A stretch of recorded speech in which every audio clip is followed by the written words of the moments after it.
ยุ่มข้อความสู่น้องนางหลับใจวันนานสู่หลับใจว่าที่อ่านหักใจก็เลวมันคือความน้องลาดทางที่หักใจที่ไหนใจช้ำกันยุ่มนางน้องมาหือถึงเมื่อเลี้ยวเอาพี่เฮาเลยตกน้ำตาอยากเจอใจเธอที่มาจมหูในใจยิ่งเอาความน้องผิดยาวเธอเลี้ยวใจก็เคยจับยองน้องอ้อย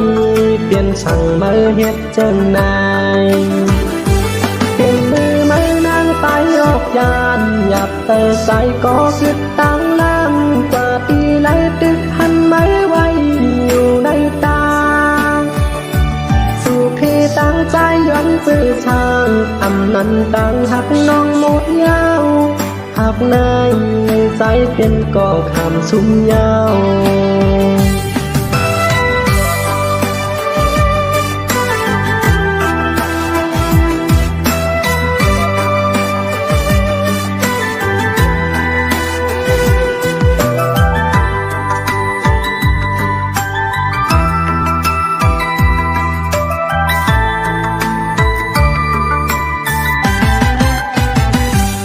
ยุ่มข้อความสู่น้องนางหลับใจวันนา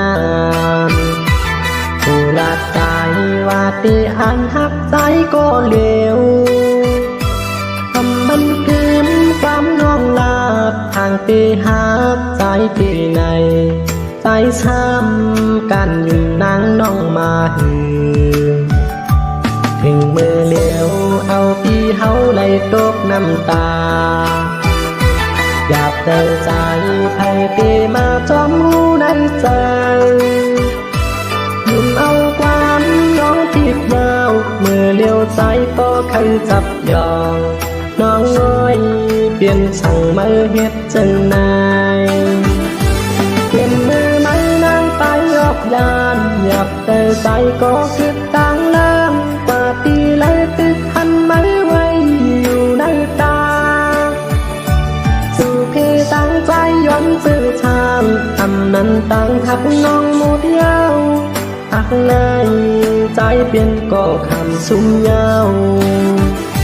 เปลี่ยนมือไม่นางไปออกยานอยากเจอใจก็คิดตั้งล้ำกว่าตีไล่ตึกหันไม่ไหวอยู่ในตาสู่พี่ตั้งใจย้อนสื่อทางนั้นตั้งหักน้องหมดยาวหักในใจเปลี่ยนก็คำสุ่มยาว